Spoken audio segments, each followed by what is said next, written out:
سب سے پہلے تو بھائی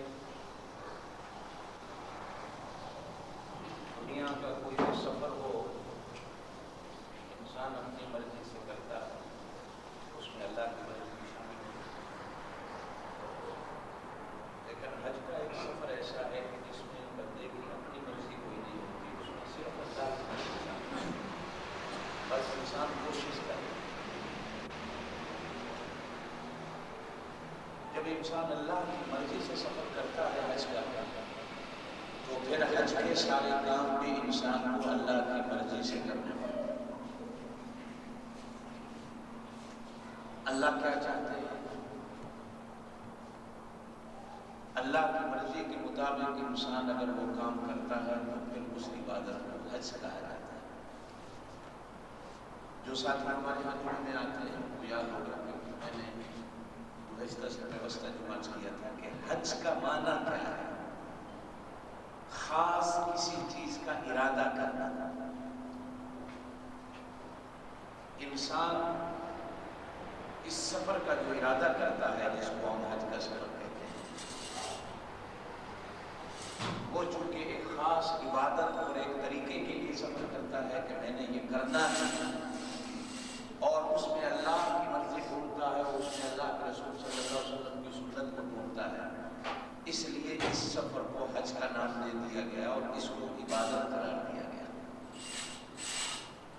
سن 9 ہجری میں حج فرض ہوا،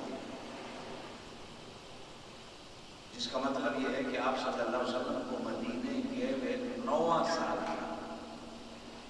10 سال آپ مدینے میں رہے، 10ویں سال آپ اللہ کو پیارے ہوئے، تو 9واں سال کا ہجرت تھا جب آپ کو اللہ پاک کا حکم ہوا کہ اب قیامت تک کے لیے حج آپ کی امت پر فرض کر دیا گیا، تو آپ صلی اللہ علیہ وسلم مدینہ پاک سے حج کے لیے روانہ ہوئے۔ اس حج میں آپ صلی اللہ علیہ وسلم کے سفر کی وجہ سے 1,40,000 مسلمان حج پہ آئے، اور آپ صلی اللہ علیہ وسلم کے ساتھ 1,40,000 لوگوں نے حج کیا۔ سن 10 ہجری میں بھی حج کا موسم آیا، آپ صلی اللہ علیہ وسلم حج کے لیے تشریف نہیں لائے۔ حضرت ابوبکر صدیق رضی اللہ تعالیٰ عنہ کو حج کا امیر بنا کر بھیجا کہ تم لوگوں کو حج کراؤ۔ آپ خود مدینے میں رہے، تشریف نہیں لائے، اور پھر حج کے بعد محرم کا مہینہ آیا، سفر کا مہینہ آیا جس میں آپ بیمار ہوئے، اور ربیع الاول کے مہینے میں آپ روضہ پاک میں تشریف لے گئے۔ ہمیشہ ہمیشہ کے لیے آپ نے زندگی میں وہی ایک بار حج کیا جس کو ہم حجۃ الوداع کا نام بھی دیتے ہیں۔ اس میں حج آپ نے کیسے فرمایا؟ آپ کتابوں میں بھی پڑھتے ہیں، لوگوں سے سنتے بھی ہیں۔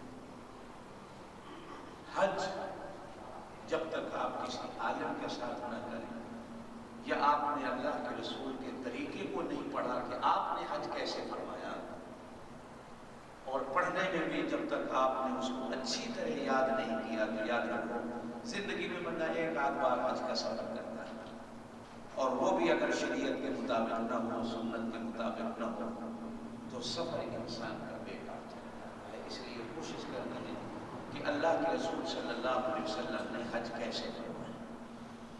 ذی القعدہ کے مہینے کی آخری تاریخیں تھیں، آپ صلی اللہ علیہ وسلم مدینہ پاک اپنے گھر سے صحابہ کے ساتھ حج کے لیے نکلے۔ مدینے سے باہر ایک جگہ آئی جس کو ذوالحلیفہ کہا جاتا ہے، آج کل وہ مدینے کے اندر ہے، اس وقت بالکل باہر تھی۔ وہاں اس وقت پانی کے 7 کنویں تھے، ذوالحلیفہ اس جگہ کا نام ہے۔ ذوالحلیفہ اس وقت مدینے سے بہت باہر تھا، اب مدینے کے اندر۔ آپ وہاں تشریف لائے صحابہ کے ساتھ۔ ام المومنین حضرت عائشہ رضی اللہ تعالیٰ عنہ فرماتی ہیں کہ آپ صلی اللہ علیہ وسلم نے وہاں غسل فرمایا۔ ان 7 کنووں میں سے ایک کنویں پر آپ نے غسل فرمایا، اور اس غسل میں آپ نے خوشبو کو خوب استعمال فرمایا۔ آپ کے جسم پر عطر کو، خوشبو کو رگڑا گیا جیسے مالش کی جاتی ہے۔ खूब खुशबू लगाई गई। गुस्ल फरमाने के बाद आप सल्लल्लाहु अलैहि वसल्लम ने एहराम बांधा। ये हज का पहला फर्ज है, एहराम बांधना। एहराम किसे कहा जाता है? दो चादरें हैं अनसिली हुई, वो किसी भी रंग में जायज है, लेकिन आप सल्लल्लाहु अलैहि वसल्लम ने सफेद रंग की दो चादरें इस्तेमाल फरमाई, जिसको एहराम कहा जाता है। एक चादर को आपने धोती के तौर पर बांधा। उसके दो तरीके हैं।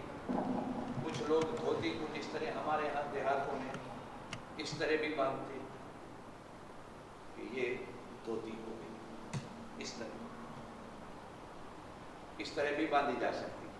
कुछ लोग एहराम की इस धोती को इस तरह बांधते हैं, ऊपर बेल्ट लगा लेते हैं।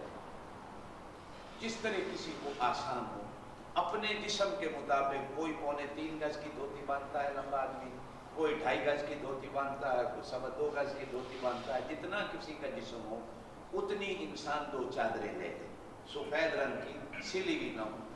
आपने धोती के तौर पर एक को बांधा और एक को आप सल्लल्लाहु अलैहि वसल्लम ने सर नंगा रखकर जिस्म के ऊपर किस तरह डाला। एक को धोती के तौर पर, एक को इस तरह को। इसको एहराम कहा जाता है। बुनियान, अंडरवेयर, जुराब मर्द के लिए एहराम की हालत में पहनना मना है। आपने कुछ भी नहीं पहना, सिर्फ धोती बांधी और दूसरी धोती को ऊपर से। गुस्ल में आपने खुशबू इस्तेमाल फरमाई, यानी आप साबुन से उस वक्त नहा सकते हैं जो पहला गुस्ल आप एहराम का बांधेंगे, उसमें खूब आप खुशबू इस्तेमाल कर सकते हैं। इसलिए कि जब एहराम बांध लिया जाता है फिर खुशबू नहीं लगाई जाती। आप सल्लल्लाहु अलैहि वसल्लम ने दो धोतियों को इस्तेमाल फरमाया। एक को धोती के तौर पर बांधा और दूसरी चादर को कंधे पे डाला। इसको एहराम कहा जाता है। एहराम बांधने के बाद वहां एक छोटा सा कमरा था। हजरत आयशा फरमाती है, आजकल बहुत बड़ी आलीशान वहां मस्जिद है, उसी कमरे की जगह पर आप उसमें तशरीफ ले गए। उसमें सिर्फ 10 आदमी आ सकते थे और आपके साथ उस वक्त 50-60 हजार आदमी थे। बाकी सारे लोग बाहर थे। उस कमरे में 10 आदमी था। आपने 2 रकात नमाज नफल पढ़ी। मैं 2 रकात नमाज नफल अल्लाह के लिए पढ़ता हूं। जब आपने 2 रकात नफल पढ़ी तो 2 रकात का सलाम फेरने के बाद ये आपका सबक शुरू हो रहा है। आपने 3 बार कानों तक हाथ उठाकर कहा, बिस्मिल्लाह अल्लाहु अकबर, बिस्मिल्लाह अल्लाहु अकबर, बिस्मिल्लाह अल्लाहु अकबर। ये 3 दफा पढ़ना है आपने, ये सुन्नत है।